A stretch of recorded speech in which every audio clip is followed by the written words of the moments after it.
Hi, this is Lee here, and welcome back to another, video. Today I'm doing something different, which is a book review. I haven't done one of these in a while, and I'm gonna do a little bit more because I'm running out of video ideas, basically. And these ones were announced last year. They are the 60th anniversary specials. I do have the other two as well. Hang on. So, yeah, here all four together we have The Star Beast by Gary Russell, Wild Blue Yonder by Mark Morris, and The Giggle by James Goss. Now, I've only read The Star Beast so far at the time of recording, so let's take a look and see what's new and what's different. Okay, so The Star Beast is basically just a carbon copy of the actual episodes. Warning that there are spoilers for the episodes here. Apart from being essentially a carbon copy of the episodes, it does have some deleted scenes in it. So one of these deleted scenes can be seen in this bit here in chapter 1, and it has here at the top. This was leaked recently, so how did you do? And you made the shape of the screen in the air. And yeah, it's basically the very first use of the sonic screwdriver. And in Cameron's Marketees, it makes a screen in the air in front of Rose before we actually see him at the steelworks with that. So that's an interesting one. I couldn't really find any other obvious deleted scenes, so I don't think they deleted that much from the episode. But here are some more things that I sort of noticed. So at the very beginning, the TARDIS is parked on Black Castle Passage. I have actually looked this up, and there is no place in London which is called that. There you go, Black Castle Passage. There's no street in London called that. But in real life, it was parked in Camden Stables Market, where you can actually go and see it. It has not changed at all. But also, a detail that's also mentioned in this is that the Doctor is locked out while the TARDIS regenerates, which is something that is never mentioned in the episodes at all, but I think it's a nice touch. Also, new character, well, sort of new character, is introduced, who is called Stu Ferguson. And he is essentially the audience surrogate for this book. So he's mentioned here, Stu Ferguson. And if you don't know who Stu Ferguson is, it is a name for an already existing character from RTD1. So in Stolen Earth, the Doctor asks a passing milkman what day it is, and the milkman implies that it's Saturday. That is Stu Ferguson, the milkman, who has since left the milk business and has gone into steelworks. How dare he? Anyway, sorry, I couldn't resist.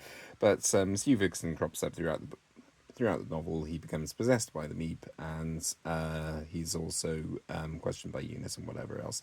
Anyway, so I'm not going to give away too much here, but yeah, there you go. Other things that I've picked up on in between chapters, there are sort of external context things. So here we have one which is a sort of joint letter recommending Shirley Ann Bingham, essentially introducing the character, and it's signed by Kate S. Stewart and Malcolm Taylor. Of course, Malcolm Taylor is a fan favourite character.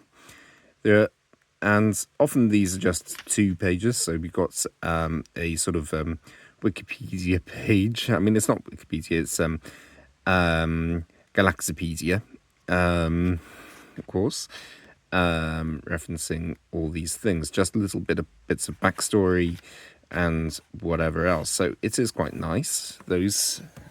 What else have I picked up on? Oh yes, top of page 142.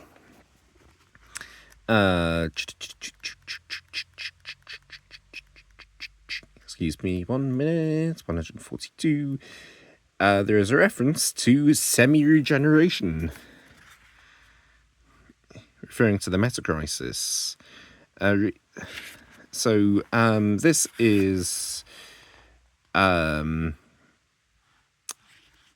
So this was essentially trampled over in Time of the Doctor, but this is trampling back over it, because back over what happens in Time of the Doctor, because Time of the Doctor says that his 10th regeneration had regenerated again, but kept the same face, and it was sort of implied that it was a full regeneration. This is implying that it isn't. It's just saying that it was a semi-regeneration. Take that as you will, but I think it makes more sense this is a semi-regeneration rather than the full one, but at the end of the day, it doesn't really matter.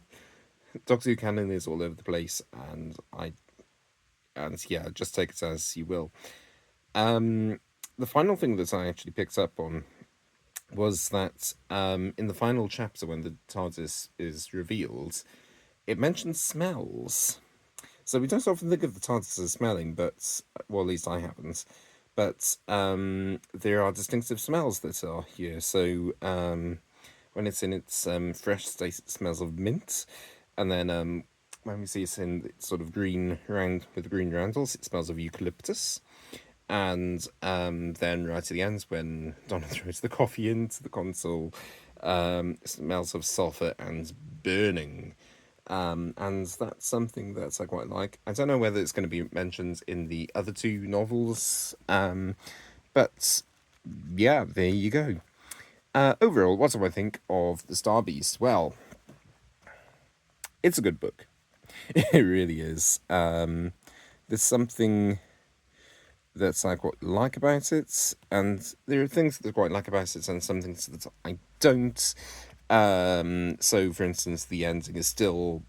It seems hurried, like rushed, as it is in the episodes, but that's fine.